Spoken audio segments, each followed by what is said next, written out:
E aí galera, vocês estão bem? Porque eu tô 10, eu sou o Daniel Leite e sejam bem-vindos ao meu canal. No vídeo de hoje trarei para vocês como foi o pior cenário do Bala de Canhão Supremo. Então, já deixa aquele like, se inscreve e bora pro vídeo!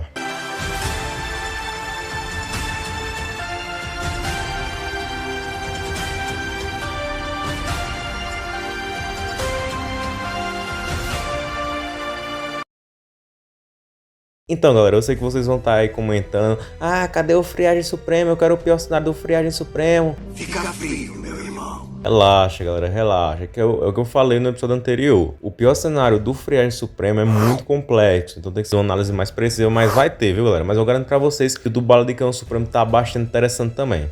Passando aqui, galera, falando que o Bala de Canhão Supremo ele é um dos Supremos mais hateados aí, principalmente na gringa, né? Tanto que tem essa versão aqui da Ink Tank feita pelo Ash, que foi feita uma votação. Aí o escolhido para ser versão mudada aí foi o Bala de Canhão Supremo, né? Por causa que muita gente não gosta do conceito dele. Tipo, aqui no Brasil eu vejo esse preconceito mais com o Besta Supremo. Tipo, eu sei que tem gente que hateia os dois e tudo mais, mas o que eu mais vejo aqui, preconceito, é o Besta Supremo. Lá na gringa tem o preconceito dos dois, mas o que tem mais é o Bala de Canhão Supremo. E vamos falar um pouquinho dessa forma aqui feita pelo Ash. Ela é bem da hora, assim, por causa que ele ganhou uma cauda. Que assim, o Bala de Canhão em si, é meio confuso. No clássico, a gente vê a carinha dele ali, aí tem gente que consegue associar ele com um panda, por causa desse carinha ali, tudo mais, o jeito dele, né? Só faltava lutar com o Gifu. Enfim, mas como ele vira a forma de bola e tudo mais, muita gente associa ele com um tatu. E, como confirmado por Pop-Up, os Pelarotas arborianos também podem ser chamados de Tortugans, ou seja, Tortugans tartarugas. Então,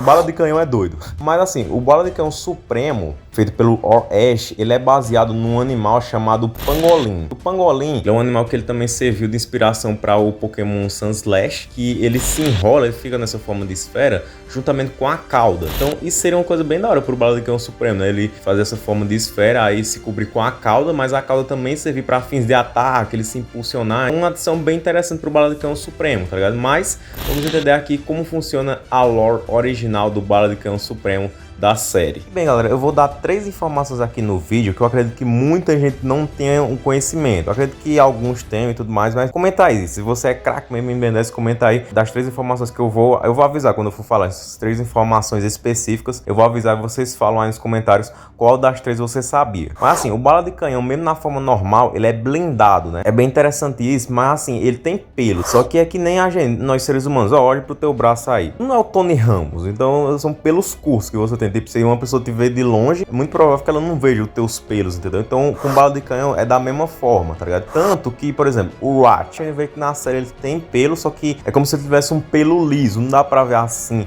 uma pelugem, que nem o Besta, por exemplo, né? Mas em Heróis Unidos, eles dão um destaque quase que é mais realista, né? O traço de Heróis Unidos. Então a gente vê o pelo do Rat bagunçado, mas pra gente ver que ele realmente tem pelo. Agora o Bala de Canhão, que também aparece no Heróis Unidos, não dá pra ver pelo ali. Por quê? Porque são pelos curtos. E pra que servem esses pelos curtos? Aí tá a primeira informação cabulosa do vídeo. Isso foi confirmado pelo co-criador da Malfiation, o Duncan Roleal. Que os pelos curtos do Bala de Canhão servem pra ele saber onde é que ele tá indo e tudo mais. Ele tem uma noção de onde é que ele tá indo, por causa que esses pelos, eles registram mudanças no ar e movimento ao seu redor. Também ele tem uma audição muito boa, aí isso influencia, né, pra ele ter algo semelhante a uma ecolocalização, meio que uma visão sem olhos. É tipo o Eco-Eco, né, o Eco-Eco também tem uma ecolocalização, só que é diferente, né, mas assim, o Bala de Canhão, ele tem isso, é por isso que ele consegue se locomover ali, uma noção de por onde é que ele tá indo, porque ele tem esses pelos curtos, só que ele tem uma pelagem blindada. E na forma suprema a gente vê que ele tem uma pelagem muito mais blindada, aí, até metálica, mas vamos entender então por que essa pelagem é assim. Bem, como de costume, os Supremos eles são colocados no pior cenário possível em seus planetas natais, certo? Mas e o Bala de Canhão? Tipo, a Arbúrea não existe mais, por causa que o Grande destruiu ela. Então, o Super Omnitrix na simulação colocaria o Bala de Canhão em Arbúrea ou não? Ó, vamos dar algumas hipóteses aqui. A primeira hipótese é que sim, o Super Omnitrix, assim como ele força o código genético do alienígena para evoluir milhões de anos teóricos no pior cenário possível, ele poderia também forçar a, nessa simulação, ter o planeta natal Arbúrea dos Pelarotas. Isso seria até um choque de realidade pro Bala de Canhão Supremo Sapiente, por causa que, tipo, na simulação, se ele fosse lá em Arbúrea e tudo mais, ele ia ter noção aqui, o meu planeta aqui, né, no pior cenário possível, agora que eu saio do Super Omnitrix, eu vou conhecer o meu planeta Arbúrea sem ser no pior Piocenário, num ambiente de paz e tudo mais, só que aí ele descobriu que não existe mais o planeta natal dele que foi destruído, então esse é um choque de realidade ali pra ele. Então, no pior cenário possível, Arboria estaria um caos, né? Por causa que a Arboria em si, como confirmado aí, através de pop-ups, tem várias cidades que são conectadas por milhares de sistemas de túneis, como se fosse gaiolas de hamster, entendeu? E ó, isso aqui foi só uma informaçãozinha sobre a Arboria, mas eu posso fazer sim um vídeo completo falando de Arboria aí, né? Mundos alienígenas do Bala de Canhão. Então comenta aí hashtag Arboria que eu faço, beleza? Mas no pior cenário possível não seria assim, estaria tudo destruído, teria difícil acesso a esses túneis aí para os Pelorotos arborianos poderem se locomover pelo planeta através desses túneis. E assim, eu sei que é muito fanfic, mas é legal imaginar isso, que o Grande, ele em vez de destruir a Arboria, ele se conectaria com o planeta, assim, no pior cenário possível do Bala de Canhão Supremo, seria um planeta vivo ali, o Grande, que ele estaria muito mais forte a ponto de que ele seria até indestrutível, entendeu? Os Pelorotos arborianos, eles teriam que deixar esse negócio de ser uma espécie pacífica e tudo mais, eles teriam que evoluir ali, passar isso de geração em geração para ser uma espécie mais, tipo, pra porradaria mesmo, entendeu? Por causa que assim, os Pelorotos arborianos só não derrotaram o Grande, né? Porque muita gente tem essa dúvida. Porque é que o Ben sozinho de Bala de Canhão conseguiu derrotar o Grande e os Pelorotos arborianos, que eram muitos, não conseguiram? Por causa que eles são pacíficos, entendeu? E o Ben, a gente sabe que ele tem esse negócio da adaptação, já que os humanos na série são adaptáveis, que o Ben consegue usar os poderes dos alienígenas melhor do que a espécie. Foi por isso que ele conseguiu derrotar o Grande ali. Mas os Pelorotos arborianos originais, né? Eles não conseguiram fazer isso, que eles são pacíficos e tudo mais. Mas no pior cenário, eles teriam que evoluir pra borradaria física. Por isso que eles teriam essa blindagem assim, mais avantajada de metal, para poder aguentar ali, para poder lutar, entendeu? Ser uma adaptação própria para combate mesmo.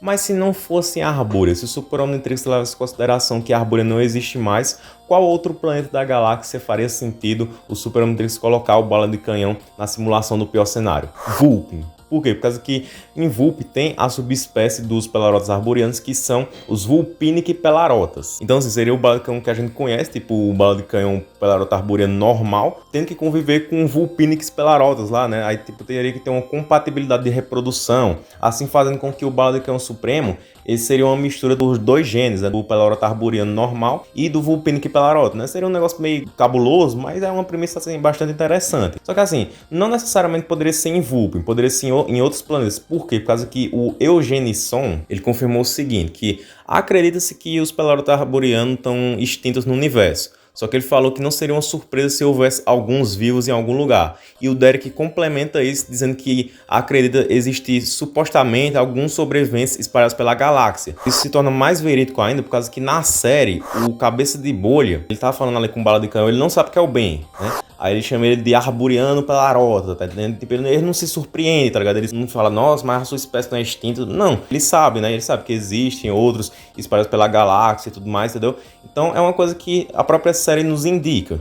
Então sim, o Super Omnitrix poderia colocar o Bala de Canhão para sobreviver num cenário em um outro planeta, sem ser Arboria, sem ser Vulpin, entendeu? Mas faz sentido em Vulpin, por quê? Porque como confirmado através de pop-up, o Bala de Canhão, quando ele se torna a sua forma esférica, ele é como uma roda motorizada, que ele pode se mover em grande velocidade, por causa dos produtos químicos em sua exoplaca que reduzem o atrito, entendeu? Então dentro da biologia da espécie tem processo químico.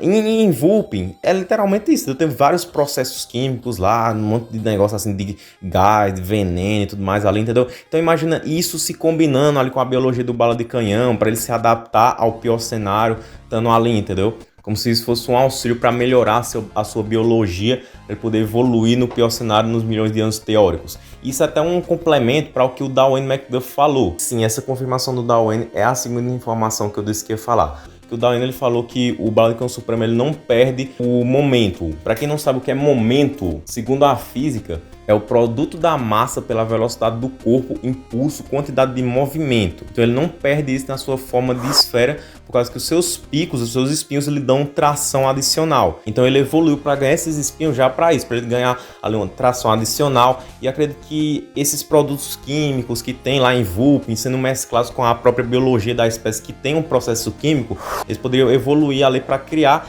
esses picos, né, esses espinhos, e assim fazer ele ter uma tração adicional e assim boostando a espécie. Você pergunta, Daniel, mas se fosse em Arboria, Então Bala de Canhão Supremo não teria essa biologia aí com os espinhos, por causa que em Arborea não seria, teria esses produtos químicos aí. Na verdade, teria uma composição parecida, por quê? Por causa que o grande, ele espalha aqueles negócios cebosos lá, aquela ceboseira lá, a transmutação que ele faz e tudo mais, e ele estaria mais forte também, né, no pior cenário. Então, o ambiente lá de Arborea estaria um ambiente bem parecido com o de Vulpin, assim eles poderiam evoluir da mesma forma, ia ser a mesma coisa, deu a diferença que ia ser num ambiente, num planeta diferente. E se fosse em outros planetas, aí sem ser Vulpin e nem em Arborea, era só o Super Omnitrix ele colocar na simulação um planeta que teria essas capacidades químicas semelhantes, entendeu? Por causa que são vários planetas da galáxia, poderia ter um que também tivesse essas composições químicas aí que nem tem em Vulpin, assim o Bala de Canhão Supremo evoluiria da mesma forma. Só que eu acho interessante que seja Vulpin, por quê? Porque vamos aí para a terceira informação cabulosa, também foi confirmada aí pelo Eugenisson, que assim, o Bala de Canhão Supremo ele pode disparar espinhos. É uma vibe bem parecida com o Enormossauro Supremo. Inclusive, eu recomendo que vocês vejam esse vídeo aqui do relógio esquisito que eu participei lá, que tá muito engraçado, velho. Bala de Canhão Supremo, ou melhor, raio, né? Desculpa aí, né? Que aqui no canal tem que chamar de raio.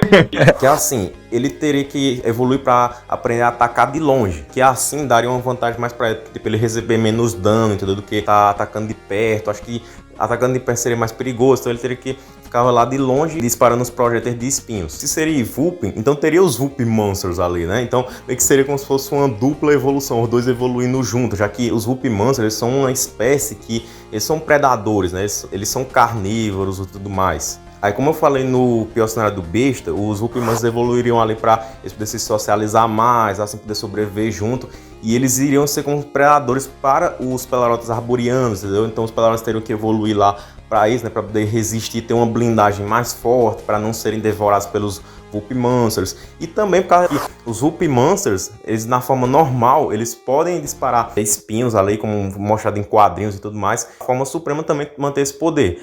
Então os Pelarotos arborianos evoluiriam para disparar esses espinhos, para poder defender contra-atacar dos espinhos que os Vulpin Monsters disparariam neles. E como o Bala de Canhão Supremo ele é blindado, os espinhos do Bala de Canhão Supremo eles iriam sobrepor os do Vulpin Monster, entendeu? Então seria mais forte, seria uma evolução mesmo ali. E seria bastante interessante isso. Então comenta aí qual das hipóteses você mais gostou, se seria em Vulpin mesmo, ou em Arborea, ou em outro planeta. Comenta aí qual das três hipóteses você mais gostou. E tá vendo aí, né, galera? Tipo, é um Supremo que muita gente hateia, diz que não mudou em nada e tudo mais, mas não é esse negócio complexo aqui, essa explicação.